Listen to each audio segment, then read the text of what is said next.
আসসালামু আলাইকুম, কেমন আছেন সবাই? আশা করছি সবাই ভালো আছেন।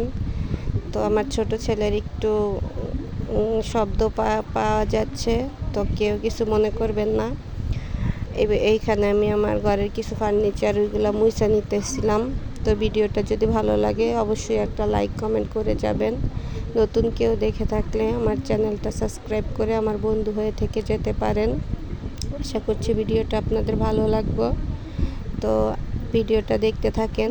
এখানে আমি একটু সারাদিনে যেহেতু টাইম পাই না, সন্ধ্যার পরে থেকে আর কি এগুলা একটু মুছতেছিলাম। দিনের বেলা তো ছেলেকে নিয়ে অনেক কাজ কাজ আর কি খুবই তাড়াহুড়ার ভিতরে করা লাগে। ছেলের কিছুক্ষণ পর পর খাওয়াতে হয়, আবার অন্যান্য কাজও করতে হয়। না, মধু মধু রসমালাই আনা হয়েছে। যে একটা ভাইরাল ডায়লগ ছিল, এটা ভিডিও না বানাইছে এমন কোনো মানুষ নাই।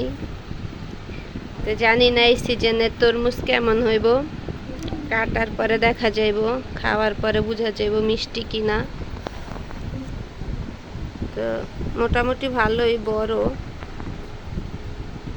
বাকিটা দেখা যাবে।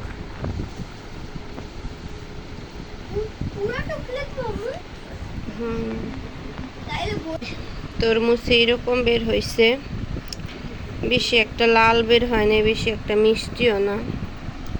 যেহেতু সিজন ছাড়া, তো এর থেকে ভালো হওয়া আশাও করা যায় না।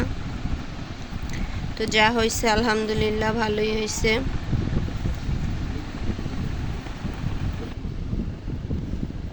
এইটা তার পরের দিনের একটা ভিডিও।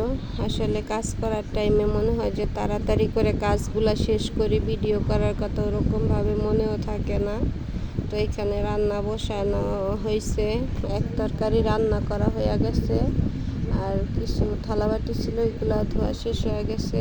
যারা ভিডিওটা দেখছেন সবাইকে অনেক অনেক ধন্যবাদ। দেখা হচ্ছে নতুন কোনো ভিডিওতে।